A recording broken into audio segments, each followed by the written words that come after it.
क्यों दिव्या भारती को एक के बाद एक 3 फिल्मों से निकाल दिया गया? आखिर क्यों दिव्या भारती अपना धर्म परिवर्तन करके हिंदू से मुस्लिम बन गई थी? हाई स्कूल फेल एक आम सी लड़की कैसे बन गई बॉलीवुड की 7 समंदर पार गर्ल? क्यों और कैसे दिव्या भारती की सगी माँ ने षड्यंत्र रचकर बेरहमी से उनकी हत्या कर दी? दिव्या भारती का जन्म 25 फरवरी 1974 को मुंबई में हुआ था। उनके पिता ओम प्रकाश भारती एक बीमा कंपनी में काम करते थे, जबकि माँ मीता भारती एक हाउसवाइफ थी। दोस्तों, मीता भारती ओम प्रकाश भारती की दूसरी पत्नी थी। दिव्या भारती की एक बहन और एक भाई भी हैं। बहन का नाम पूनम भारती है, जो पेशे से एक मेटाफिजिशियन है, और भाई का नाम कुणाल भारती है, जो एक बिजनेसमैन है। दिव्या भारती की शुरुआती पढ़ाई मानेकजी कॉपर हाई स्कूल से हुई। पढ़ाई के मामले में वो बहुत अच्छी नहीं थी। उन्हें शुरू से ही मॉडलिंग और फिल्मों में काम करने की रुचि थी और महज 16 साल की उम्र में ही उन्हें फिल्मों के ऑफर आने लगे। इसीलिए उन्होंने आगे की पढ़ाई नहीं की और अपना ध्यान फिल्मों की ओर लगा दिया। दरअसल मशहूर एक्टर गोविंदा के प्रोड्यूसर भाई कीर्ति कुमार ने जब दिव्या को देखा तो वह उनकी खूबसूरती और मासूम चेहरे से प्रभावित हो गए। वह दिव्या के साथ उनके घर गए, जहां उन्होंने उनके माता पिता से अपनी आने वाली फिल्म राधा का संगम के लिए बतौर हीरोइन दिव्या को कास्ट करने की इच्छा जताई। कीर्ति कुमार के मनाने पर घर वालों और दिव्या सब मान गए और उन्होंने दिव्या को अपने अपकमिंग फिल्म में साइन कर लिया। दिव्या ने फिल्म में अपने रोल के लिए डांस और एक्टिंग की क्लासेस लेना शुरू किया। कुछ दिन शूटिंग के बाद किसी कारण दिव्या को फिल्म से बाहर कर दिया गया और उनकी जगह जूही चावला ने उस फिल्म में काम किया। दिव्या दुखी हो गई थी क्योंकि उन्हें इसकी उम्मीद ही नहीं थी। इसके कुछ समय बाद मशहूर फिल्म निर्माता बोनी कपूर ने अपनी अपकमिंग फिल्म प्रेम में दिव्या को कास्ट किया, लेकिन यहाँ भी उनको रिप्लेस कर दिया गया और उनकी जगह तब्बू को साइन किया गया। यही नहीं, डायरेक्टर सुभाष घई ने भी उनको अपनी फिल्म सौदागर में साइन किया, लेकिन यहाँ से भी उनको रिप्लेस करके इसी रोल को मनीषा कोइराला को दे दिया गया। इधर 3 फिल्मों से निकाले जाने के बाद दुखी होकर उन्होंने फिल्मों से दूर रहने का ही फैसला किया। लेकिन दोस्तों, दिव्या फिल्मों से खुद को ज्यादा समय के लिए दूर नहीं रख पाई। दरअसल साल 1990 में उनको Telugu film director D Raman Naidu ने अपनी तेलुगु फिल्म बोबली राजा में कास्ट किया और यहाँ से ही दिव्या भारती की फिल्म करियर की शुरुआत हुई। फिल्म सुपरहिट रही और इसने दिव्या को साउथ फिल्म इंडस्ट्री में सुपरस्टार बना दिया। कुछ और सफल फिल्मों के बाद उन्होंने साल 1992 में फिर से बॉलीवुड में कदम रखा। डायरेक्टर राजीव रॉय ने फिल्म विश्वात्मा में दिव्या को सनी देओल के अपोजिट कास्ट किया। इस फिल्म का 7 समंदर पार मैं तेरे पीछे पीछे आ गई गाना आज भी लोकप्रिय है।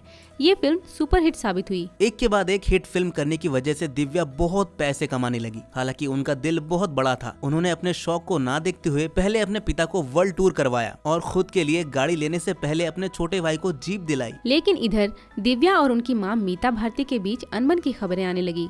मशहूर न्यूज़पेपर महाराष्ट्र टाइम्स के अनुसार मीता भारती दिव्या के पैसों को जबरदस्ती अपने पास रख लेती थी। वो उनके पैसों को जुए में लगाती थी और उन पैसों को मिसयूज करती थी, जिस वजह से उनके बीच अनबन होती रहती थी।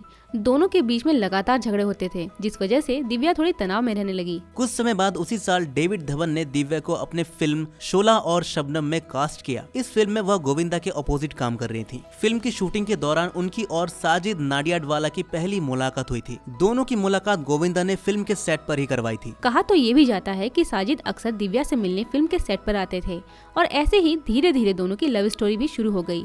दिव्या और साजिद ने रिलेशनशिप में आने के बाद बहुत कम समय में ही शादी करने का फैसला कर लिया था। दोस्तों, दिव्या साजिद के प्यार में इस कदर मशगूल हो गई थी कि उन्होंने साजिद से शादी करने के लिए अपना धर्म तक बदल लिया था। रिपोर्ट्स के मुताबिक उन्होंने इस्लाम धर्म अपनाकर अपना नाम दिव्या से सना कर लिया था। इसके बाद दिव्या और साजिद ने सबसे छिपकर 10 मई 1992 को शादी कर ली थी। शादी के बाद शुरुआती दिनों में दिव्या और साजिद ने अपनी शादी सबसे छिपा कर रखी।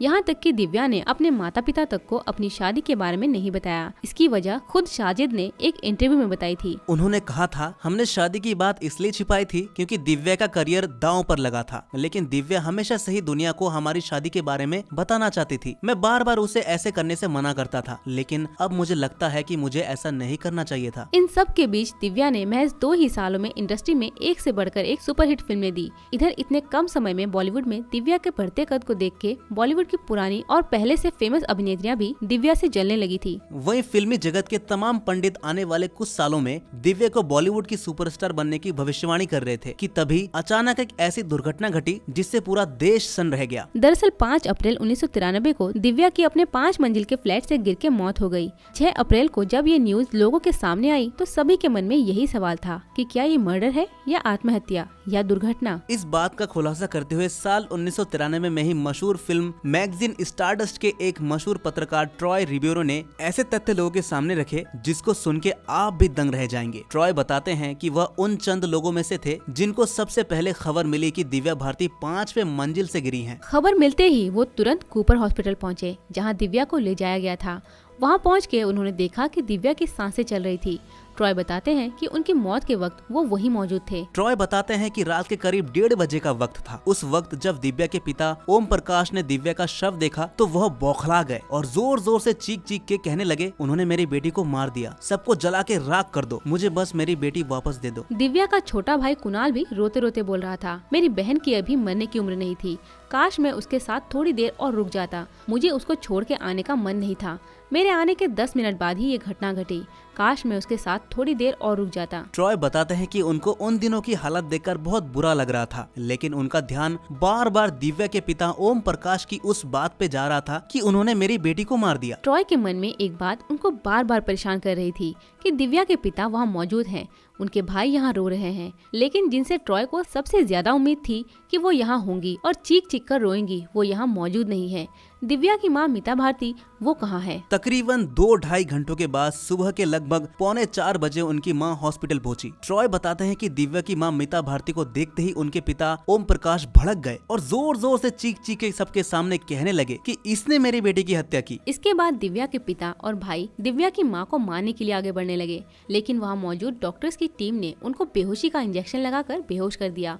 फिर दिव्या की माँ दिव्या के शव के पास गई और उन्होंने दिव्या के चेहरे से कपड़ा हटाया और 1-2 सेकंड तक देखती रही और फिर वापस ढक दिया। फिर चुपचाप किसी को कुछ बताए बिना वहाँ से चली गई। ट्रॉय बताते हैं कि ये सब घटना अपने सामने देख के वो हैरान रह गए। इसके बाद जब दिव्या के पति साजिद ने उनका शव देखा तो तुरंत उनको दिल का दौरा आया और वो वहीं बेहोश हो गए। उनके मुँह से झाग निकलने लगा। उनको तुरंत आईसीयू में भर्ती कराया गया। फिर होश आने पर साजिद ने डॉक्टर से कहा, मेरी पत्नी नीचे लेटी हुई है, वो कह रहे हैं कि वो मर गई, प्लीज डॉक्टर प्लीज आप उसको जिंदा करने की कोशिश कीजिए। इतना कहकर वो दोबारा बेहोश हो गए। इसके बाद सुबह करीब 8 बजे उनके सारे रिश्तेदार वहां आने लगे और उनके साथ दिव्या की माँ मीता भी पहुंची। पर दिव्या के अंतिम संस्कार को लेकर चर्चा होने लगी क्योंकि साजिद के परिवार वालों ने कहा कि दिव्या ने इस्लाम धर्म कबूल किया था तो उनको दफनाना चाहिए। लेकिन दिव्या की माँ मीता भारती ने कहा कि मेरी बेटी ने साजिद से शादी जरूर की, लेकिन मेरी बेटी ने इस्लाम धर्म नहीं अपनाया और अगर उसने इस्लाम धर्म अपनाया हो तो मुझे कागजात दिखाओ। इस बात को लेके साजिद के कुछ रिश्तेदार उनके पास गए और उन्होंने उनका निकाहनामा मांगा ताकि सबूत के तौर पर दिव्या की मां को दिखाया जा सके। तब साजिद ने कहा, मेरे पास निकाह का नामा नहीं है क्योंकि हमने कभी निकाह किया ही नहीं। इस बात को सुन के वहाँ मौजूद सभी लोग हैरान रह गए, सबके पैरों तले जमीन ही खिसक गई। इन सब के बाद आखिर में तय किया गया कि दिव्या को जलाया जाएगा। दिव्या की अर्थी बनाई गई, उनको एकदम दुल्हन की तरह सजाया गया और उनका अंतिम संस्कार किया गया। लेकिन लोगों के मन में ये बात अभी भी थी कि ये मर्डर था, सुसाइड था या दुर्घटना। आखिरकार इसकी जांच करने के लिए पुलिस ने उस घटना की जांच करना शुरू किया। अपनी जांच के दौरान पुलिस ने उनकी कई दोस्तों से पूछताछ की, लेकिन सबने पुलिस को अलग अलग स्टेटमेंट दिया। 6 साल तक जांच पड़ताल करने के बाद जब कुछ हाथ नहीं लगा तो साल 1998 में पुलिस ने इस केस में क्लोजर रिपोर्ट दर्ज कर दी और इस केस को हमेशा के लिए बंद कर दिया। तो दोस्तों, कैसी लगी आपको हमारी ये कहानी? कमेंट में जरूर बताएं और ऐसे ही बॉलीवुड के अनसुने किस्सों को जानने के लिए बॉलीवुड किस्से को अभी सब्सक्राइब करें।